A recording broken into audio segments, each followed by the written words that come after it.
Bismillahirrahmanirrahim. Assalamualaikum warahmatullahi wabarakatuh. Bagaimana kabar sahabat semuanya?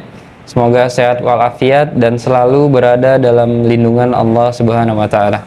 Puji dan syukur kita panjatkan pada Allah yang mana pada kesempatan kali ini kita bisa bertemu kembali, bisa bersilaturahim kembali lewat channel kajian Hanan Attaqi Reborn. Alhamdulillah pada kesempatan kali ini channel Hanan Attaqi Reborn akan menyajikan kembali video kajian yang akan disampaikan oleh Ustadz kesayangan kita, Ustadz Hanan Attaqi. Tapi sebelumnya saya akan bacakan beberapa komentar ya dari sahabat-sahabat semua. Yang pertama dari Ahmad Nur Firmansah 15. Akhir-akhir ini perasaan selalu bimbang atau resah. Mungkin inilah jawabannya. Masya Allah, terima kasih Ustadz, semoga sehat selalu, diberikan kelancaran rezeki. Amin, amin ya rabbal alamin. Selanjutnya dari Ratih SW, momen kenapa pas banget kayak dikasih jawaban. Lalu ini ada Penguiner, lagi rapuh kemudian nemu video ini. Saya yakin ini bukan kebetulan, ini adalah petunjuk dari Allah lewat Ustadz untuk saya. Terima kasih ya Ustadz. Oke, sepertinya cukup ya sahabat semua, langsung saja kita dengarkan kajian dari Ustadz Hanan Attaqi. Pertanyaan sederhananya adalah gimana sih cara kita menghadapi itu? Saya juga lagi belajar, ini bukan kata saya ya, tapi saya coba merangkum dari beberapa hadis, dari beberapa ayat. Mudah-mudahan ini jadi semacam tips dari Allah, dari Rasul, cara kita supaya lebih sabar dalam menghadapi ujian, khususnya ujian perasaan. Pertama, saya mengambil dari hadis riwayat yang diriwayatkan dari Abu Hurairah, hadis Hasan. Nabi SAW mengatakan, "Ma yazalul bala'u bil mu'mini wal mu'minati fi nafsihi wa waladihi wa malihi hatta yalqallaha ta'ala wa ma alaihi khati'ah." Tidaklah seseorang selesai diuji, baik dia laki-laki orang yang beriman atau perempuan yang beriman, baik itu ujiannya terjadi pada dirinya atau melalui anaknya atau melalui hartanya, artinya ujian harta, ujian fisik, ujian perasaan, sampai dia bertemu dengan Allah dan dia tidak punya dosa. Apa maksud dari hadis ini? Ujian itu tidak akan berakhir kecuali kalau dosa kita sudah habis. Allah akan menguji kita terus untuk membersihkan diri kita dari dosa. Sehingga yang harus kita coba bangun awareness dalam diri kita kalau lagi diuji, Allah pengen membersihkan dosa saya nih. Sehingga kita ridho dengan ujian, bukan ikhlas ya. Kalau ikhlas ibadah, kalau ujian ridho, rela. Saya ridho ya Allah walaupun ini berat. Saya ridho ya Allah walaupun saya berharap Engkau beri jalan keluar. Saya ridho ya Allah walaupun saya berharap ditolong oleh Allah. Tapi tetap ridho diberikan ujian itu, sambil berdoa diberikan jalan keluar, ditolong, diberikan keajaiban. Cuman gak mau mengeluh. Dan berdoa meminta jalan keluar bukan mengeluh, itu ibadah. Berdoa itu ibadah dalam Islam. Sehingga Allah suka banget sama hamba yang berdoa. Allah suka dengan hamba yang curhat. Nabi itu kalau lagi curhat, doanya aja bisa berjam-jam cuma doa doang tuh. Kayak hadis Aisyah pas lagi cemburu malam-malam kan. Aisyah lagi tidur, ini jatah malamnya Aisyah. Tiba-tiba dia nyari-nyari raba-raba, Nabi gak ada. Dicari di kamar mandi gak ada. Biasanya Nabi sholat di sebelah Aisyah. Wah curiga nih, jangan-jangan ke rumah si fulan. Dicari ke rumahnya, ditelepon gak aktif, mungkin lagi dicas, datang ke rumahnya. Ketuk pintu. Hafsah, Nabi di rumah kamu enggak? Enggak Aisyah, beneran. Cari ke rumah Sofia. Sofia, Nabi di sini enggak? Enggak, beneran. Cari ke rumah Maria. Maria di sini enggak Nabi? Enggak. Kemana ya Nabi? Rumah istri-istri yang lain enggak ada. Pas balik ke rumahnya, ngelewat masjid, ngelihat Nabi lagi sujud di Masjid Nabawi, di mihrab. Dan Aisyah mendengar Nabi menangis sambil berdoa. Dan sujudnya itu seperti membaca 1 juz Al-Quran. Dan itu isinya doa nangis. Robbi. Jadi kalau kita katakan gak usah banyak berdoa sama Allah, malu. Justru Allah suka kepada hamba yang berdoa. Justru sebaliknya, kalau kita jarang berdoa atau enggan berdoa, buat Allah itu orang sombong. Allah gak suka hamba kayak gitu. Kamu nggak butuh saya. Sama kayak kita lagi ada masalah, punya teman yang punya kelebihan harta, terus kita kayak bingung gitu nyari kesana kemari pinjaman, dia nggak dikasih tahu. Pas dia tahu dari orang lain, dia ngomong apa? Kamu nggak nganggap saya ya? Emangnya saya bukan teman kamu? Kok kamu punya masalah keuangan tapi saya nggak dikasih tahu, malah saya tahunya dari orang lain? Tersinggung kan? Kalau teman kita aja tersinggung, apalagi Allah. Kamu punya masalah kok nggak ngomong ke saya, wahai hambaku? Bukan berarti Allah nggak tahu. Allah tahu, cuman Allah berhak, bukan ingin ya, berhak untuk dilibatkan. Allah berhak untuk dicurhatin. Allah berhak untuk dijadikan tempat kita untuk habis-habisan menangis dan melampiaskan masalah kita kepada Allah dalam bentuk curhat-curhat dan doa. Sehingga kalau kita berdoa, ya Rabbi, Allah langsung inni qarib, mendekat Allah kepada kita. Jadi teman-teman yang dirahmati Allah, kalau kita punya masalah, kita coba bangun awareness, oh Allah pengen membersihkan dosa-dosa saya nih. Terus kita berdoa, ya Allah bantu saya, ya Allah tolonglah saya, istighfar. Saya kadang-kadang ngerasa nih, kalau ada dosa, ada kesalahan, ada kekeliruan yang saya lakukan misalnya gitu, kalau saya nggak kuat istighfarnya, bentar lagi akan diuji sama Allah. Ujiannya macam-macam, alhamdulillahnya ujiannya masih ketahan. Pasti diuji sama Allah. Kalau istighfarnya nggak kuat, taubatnya tuh nggak kuat, langsung diuji sama Allah. Dan saya langsung sadar, oh benar berarti yang tadi ini lagi dihapus sama Allah nih. Perkencang lagi, perkuat lagi istighfar. Kenapa? Karena kalau istighfar kita kuat, berarti kan dosa kita dihapus dengan istighfar ya. Otomatis ujian kita durasinya berkurang. Makin kuat istighfar, makin berkurang. Kalau istighfarnya udah mantap, udah selesai, Allah cabut tuh ujian kita. Diganti dengan kebaikan.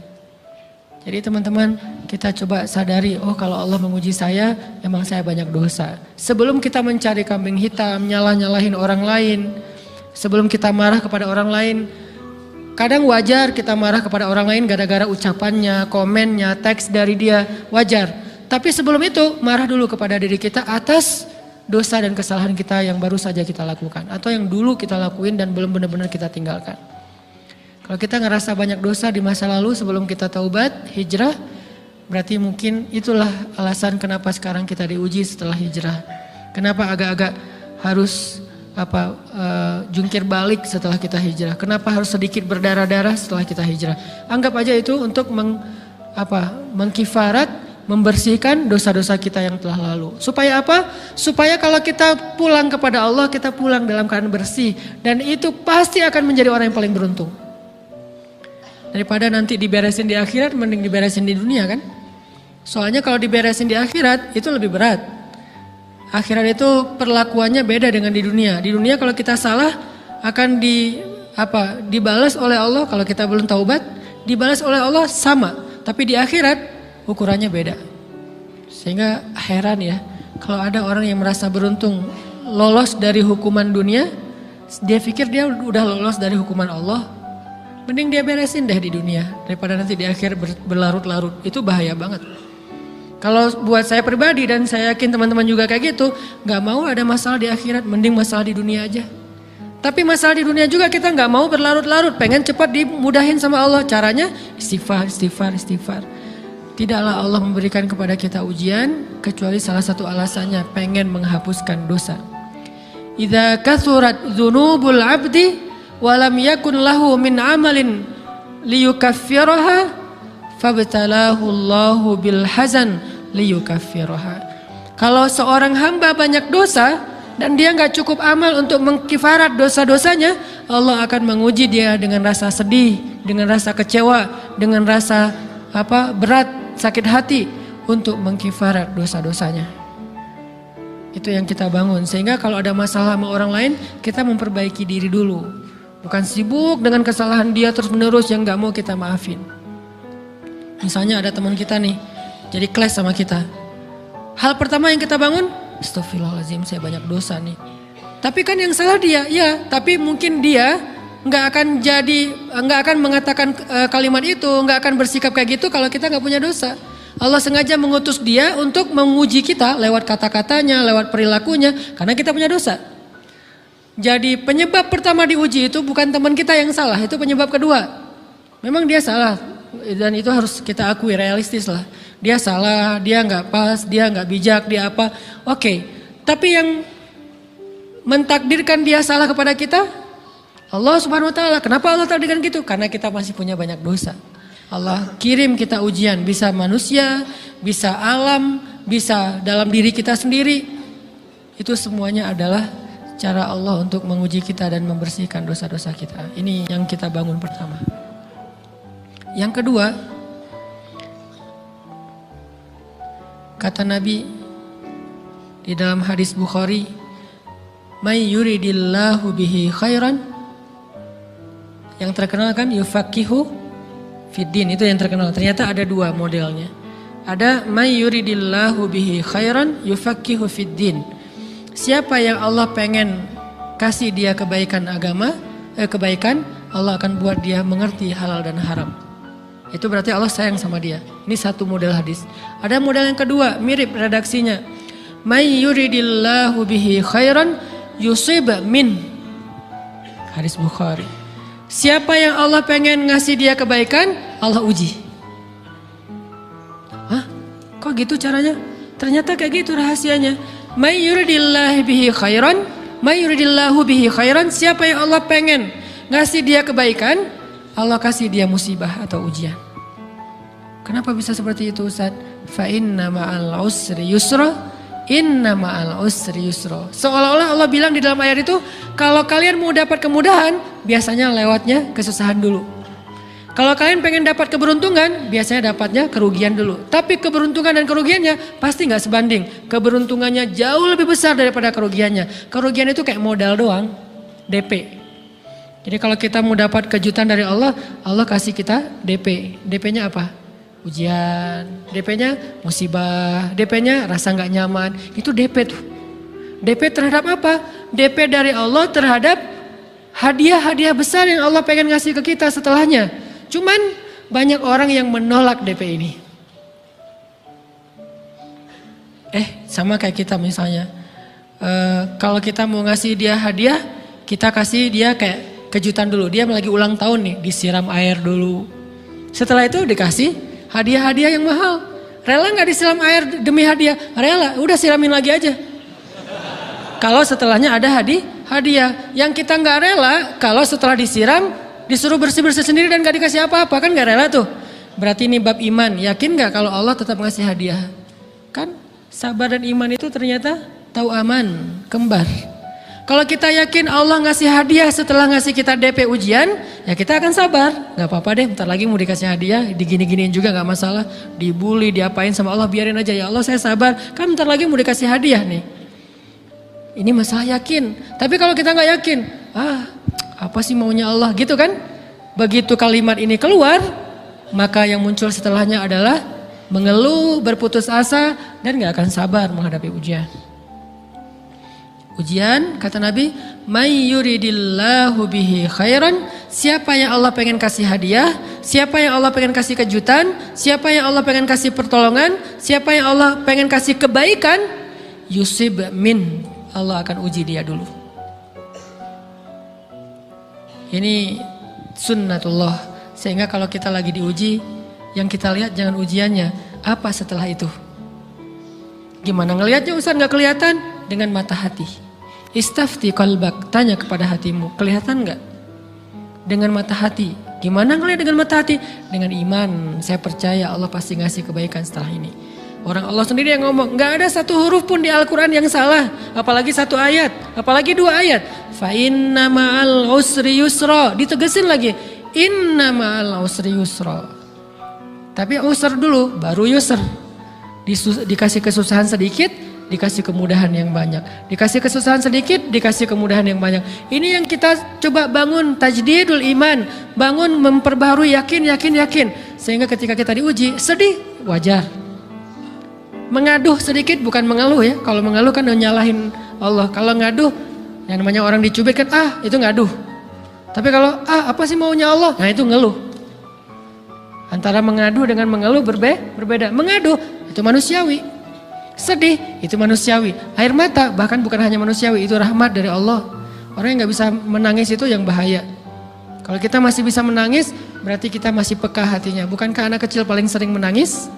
Berarti hatinya peka. Siapa lagi selain anak kecil yang paling sering menangis? cewek. Cowok itu emang gak punya perasaan, makanya jarang nangis. Cewek dikit-dikit nangis, jangan bilang, wah cemen banget sih nangis, apa cengeng apa. Enggak, karena dia perasaannya lebih peka dari kita. Itulah kenapa Allah menitipkan bayi kepada perempuan. Kalau dititipin ke laki-laki hancur. Di balik kepekaan perempuan, di balik sensitifnya perempuan, di balik perasaannya yang luar biasa, di situ Allah Subhanahu wa taala menitipkan amanah, dia yang paling baik dalam merawat bayinya. Perempuan secara umum mungkin lebih banyak bicara daripada laki-laki ya. Walaupun ada orang yang perempuan pendiam banget, ada yang nggak ngomong sama sekali, misalnya diem-diem aja, ada. Tapi secara umum perempuan lebih banyak berucap daripada laki-laki. Emangnya ini kekurangan? Bukan. Ini kelebihan. Kalau dia berikan itu dalam hal yang tepat. Apa yang tepat? Mendidik anak. Justru karena perempuan banyak ngomong, lebih baik dalam mendidik anak daripada laki-laki. Laki-laki itu kurang mendidik, kurang mengedukasi kepada anak dengan usia tertentu karena dia jarang memahamkan. Salah hanya marah, salah hanya ditegur. Kalau ibunya jelasin, nah gini sebelum tidur ibunya yang ceritain banyak cerita. Saya sendiri ngalamin sering mana seorang ayah sama ibu interaksi sama anak dalam bentuk verbal. Sering ibu. Jadi menangis itu rahmat dari Allah. Gak apa-apa, nangis aja. Dan itu tidak disebut mengeluh. Kamu kok nangis? Ya kan orang Islam harus sabar. Emangnya nangis dengan sabar itu bertolak belakang? Sabar tetap sabar. Ya nangis jalan aja terus nangis. Nangis apa pakai nangisnya nggak cuma nangis doang. Emotikonnya juga nangis, berderai-derai gitu. Sampai air matanya menggenang gitu kan ya. Boleh lah. Ditambah lagi dengan visual menangisnya. Posting bahwa dia lagi tertusuk duri. Dengan postingan kaktus atau apalah. Dia pengen share ke semua orang bahwa saya sedang sedih. Sehingga nanti ketika ada orang yang menghibur dia dengan sedikit kata-kata yang sabar ya segala macam. Wah makin berderai-derai. Itu belum jadi. Kecuali dia keluarkan kata-kata mengeluh. Baru dia disebut orang yang banyak mengeluh. Berputus asa. Kalau mengaduh wajar. Walaupun ada nabi udah diuji berat gak mau mengaduh. Apalagi ngeluh. Zakaria. Digergaji mengadu aja enggak. Kenapa? Karena kata malaikat kalau kamu mengaduh sedikit aja, maka Allah Subhanahu wa taala akan menghancurkan kaum ini. Dia kasihan kepada kaumnya enggak mau mengaduh. Satu-satunya orang yang kita tidak boleh mengaduh hanya orang tua. Atau itu mengeluh kalau untuk orang tua. Kalau yang lain enggak disebut mengeluh. Kalau ke teman, malas enggak apa-apa. Jangan sering-sering tapi. Apaan sih? Ke teman boleh. Tapi ke orang tua, saja itu bukan lagi mengaduh, itu sudah mengeluh. Khusus untuk orang tua. Kalau di antara manusia. Kalau kepada Allah dan Rasul, pastinya lebih dari itu. Ketika kita diam saja, tidak langsung beranjak sami'na wa ata'na labbaika ya rabbi wa sa'daik, enggak memenuhi panggilan Allah, itu sudah disebut bagian dari kufur ingkar. Tapi minimal kita mungkin masih mengaduh, kita masih menangis, kita masih lelah, kita masih merasa lemah. Setidaknya kita tidak mengeluh. Kenapa? Kita percaya Allah kalau mau ngasih hadiah kepada hambanya, DP-nya itu ujian. Dan yakinlah hadiahnya minimal 10 kali lipat lebih baik daripada ujian itu. Minimal, karena gak ada amal soleh yang dibalas di bawah 10 kali lipat tuh gak ada. Amal soleh, amal ya bukan niat. Amal yang udah kita kerjakan minimal dibalas 10 kali lipat. Minimal, maksimalnya bighairi hisab, tanpa batas. Bighairi hisab, tanpa batas. Ada yang 700 kali lipat kayak sedekah. Tapi tetap aja ayat sedekah di akhirnya ujung-ujungnya apa? Bighairi hisab juga kan? Berarti sedekah itu minimal dibalas 700 kali lipat. Minimal. Kalau kita yakin. Selalu syaratnya kalau kita yakin. Dan saya ngebuktiin itu banget. Saya pernah ngalamin lagi jalan-jalan di sebuah kota yang ada becak kayuhnya, becak sepeda gitu ya. Jalan terus saya bilang, Pak berapa ongkosnya? 20.000. Udah naik aja 20.000. Karena kita keliling-keliling kota, ternyata saya jadi kasihan sama dia 20.000. Kasihan kan 20.000 dibayar keliling kota, walaupun pas mampir beberapa tempat mungkin dia dapat tips ya. Tapi saya nggak tega gitu, dia cerita tentang anaknya lagi sekolah, apa segala macam, makin bikin baper kan. Pas selesai, saya kasih dia 100.000. dari 20.000 dikasih 100.000 karena kasihan. Dan saya yakin nggak mungkin sedekah itu sia-sia. Kan Nabi bersumpah kan, demi zat yang jiwaku di dalam genggamannya tidak berkurang harta karena sedekah. Demi Allah kata Nabi, nggak berkurang harta karena sedekah. Berkurang harta karena belanja? Ya. Berkurang harta karena pacaran? Banget. Modal banget kan? Apalagi buat cowok. Tapi berkurang harta karena sedekah? Nggak mungkin kata Nabi. Demi Allah nggak berkurang harta karena sedekah. Berkurang harta karena istri? Nggak. Karena memberi kepada istri itu pahalanya lebih gede daripada sedekah. Makanya ngemodalin pacaran setelah nikah itu tumbuh berkah. Modal pacaran sebelum nikah itu apes. Jadi kalau pengen modal nih, ngemodalin cewek, traktir, ngapa-ngapain, bayarin, jangan sebelum nikah. Sebelum nikah jadi orang pelit aja, nggak apa-apa. Tapi setelah nikah, jor-joran ngasih, apalagi yang, bayarin semuanya. Kenapa? Pahalanya lebih gede daripada sedekah. Bahkan lebih gede daripada infak fi sabilillah. Seorang suami memberi nafkah istri, itu pahalanya terkadang lebih besar daripada kita berinfak untuk fi sabilillah, untuk korban perang. Saya heran kalau ada orang sedekahnya rajin tapi ke istrinya kikir, aneh, berarti dia nggak ngerti konsep. Padahal memberi kepada istri itu selama itu kebutuhan pokok ya, dan sedikit entertain, nggak apa-apa asal nggak berlebihan, itu luar biasa. Makanya saya kalau jalan sama istri yang yang mana? Itu yang Onit suka. Oh ya, Onit suka. Kasih aja. Kenapa? Minta ini. Kasih. Selama ada kan kenapa nggak dikasih kan ya? Nanti Allah ganti. Makin rajin kita ngebayarin istri kita, ngebelanjain istri kita, makin Allah ngasih yang kita nggak pernah duga-duga. Sampai istri kita cemburu sama kita. Kok kamu duitnya banyak banget sih? Kan gara-gara aku sering ngasih ke kamu. Ya udah sini lain lagi.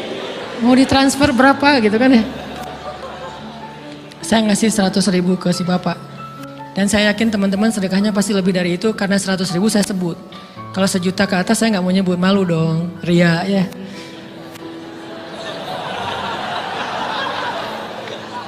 Sebenarnya nggak pernah sih. 100.000 deh, karena kan kecil, saya kasih 100.000. Ternyata begitu saya kasih 100.000, dia doa. Nah ini nih, pentingnya sedekah ke orang yang membutuhkan tapi nggak minta-minta, dia tulus. Dia langsung doa, ya Allah Pak, mudah-mudahan rezekinya lancar, berkah, bertambah, dan segala macam, bahagia keluarganya. Doa-doa ini semuanya dikabulkan dalam hitungan hari. Pertama, bertambah bahagia rumah tangganya, dapat kecupan dari istri. Dia nganggap suami saya cowok banget sih, mulai 1 nih. 2, demi Allah, selang 15 jam kalau nggak salah, karena waktu itu malam, besok paginya ada orang yang ngejar-ngejar saya pengen ngasih hadiah. Ustadz, saya pengen ketemu Ustadz. Maaf, saya nggak bisa ketemu sekarang, lagi rush, lagi tight schedule, gitu-gitulah, sok-sok gaya nggak jelas gitu ya. Terus Ustadz, saya pengen banget ketemu. Dia nggak ngomong pengen ketemu apa. Kalau dia bilang mau ngasih duit kan langsung saya prioritaskan kan ya. Berhubung dia nggak ngomong, ya udahlah, saya sosok jual mahal gitu. Tapi yang namanya rezeki kan gimana kita tolak, dia datang kan. Saya nolak. Pokoknya sebentar aja 5 menit nggak akan ganggu waktu Ustadz. Ya udah besok pagi ya pas breakfast gitu, pakai gaya-gaya dikit breakfast. Pas breakfast, oh ya siap Ustadz. Jam berapa? Jam 8. Udah janjian jam 8. Mungkin orangnya nih dengar live streaming, Pak jazakumullah khair jaza. Makasih banyak, mudah-mudahan Allah tambahkan rezekinya. Terus beliau besok mau flight ke luar kota jam 8. Akhirnya ngubungin lagi malamnya, Pak Ustadz maaf gak bisa ketemu besok. Karena saya jam 8 itu jadwal terbang. Oh ya udah gak apa-apa, seneng dong saya gak jadi ketemu kan. Tahu gitu kan nyesel saya tuh, seneng. Besok pagi jam 6, Pak Ustadz alhamdulillah ternyata penerbangan saya di delay ke jam 11. Allah delay penerbangannya demi ngasih rezeki buat saya. Kan luar biasa kan. Nah, ini hikmah kepedean saya, kegeeran kepada Allah gitu. Di delay demi saya. Kan kadang-kadang GR ya di depan Allah ya. Robbi akraman kan gitu ayatnya ya. Allah memuliakan saya dengan istighfar tetap. Akhirnya saya bisa ketemu Ustaz.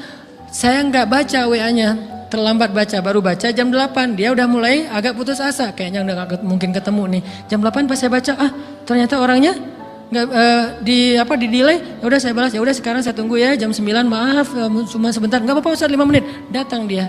Datang ngasih apa coba? Ngasih duit 200 juta. Demi Allah.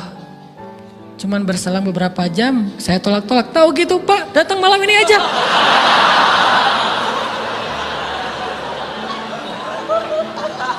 Harusnya malam itu juga saya cari orangnya. Kalau perlu saya yang nyamperin Bapak. Sherlock, saya kejar.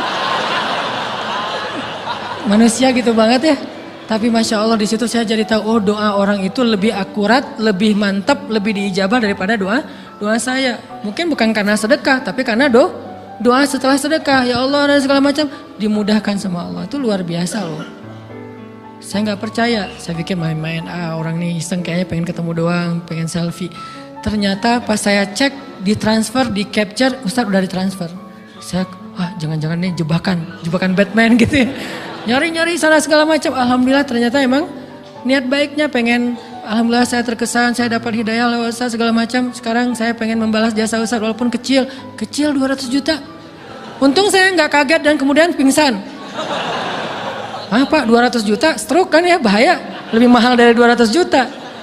Ini keajaiban ya teman-teman. Jadi kita tuh, saya kan sering bilang keajaiban itu terjadi tergantung tingkat iman. Bukan saya udah soleh banget, enggak. Saya belajar terus untuk yakin deh sama Allah. Modal kita tuh kan gini sebetulnya kan.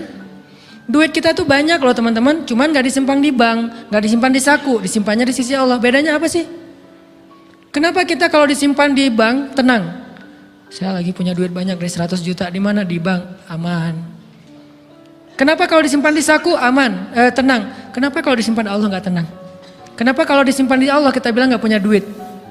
Ini kan gak fair sama Allah. Gak punya duit nih. Siapa bilang gak punya duit? Kan ada Allah. Tinggal minta sama Allah.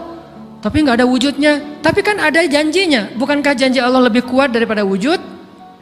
Bukankah iman harusnya lebih mantap daripada sesuatu yang konkret yang kita lihat? Ada duitnya di sisi Allah. Kenapa gak dikasih? Karena kita belum butuh. Kalau kita yakin duit kita itu ada di Allah, tapi dikasihnya pas kita butuh. Begitu butuh ya Allah, langsung dikasih sama Allah. Itu banget benar-benar terjadi dalam kehidupan kita. Pasti kayak gitu. Tingkat tergantung kita yakin apa enggak. Nih kalau Allah bilang, "May yuridillahu bihi khairan", Allah kalau pengen ngasih hadiah kepada seorang hamba, Allah kalau pengen ngasih kejutan kepada seorang hamba, yusib. Allah kasih dia ujian sedikit aja. وَلَنَبْلُوَنَّكُمْ بِشَيْءٍ sedikit, bisyai'im minal khawf wal ju' wa naqsim minal amwal wal anfus wath thamarat wa basyiris sabirin. Kami uji sedikit aja dengan rasa lapar, dengan rasa takut, dengan sedikit kekurangan ini dan itu, sedikit.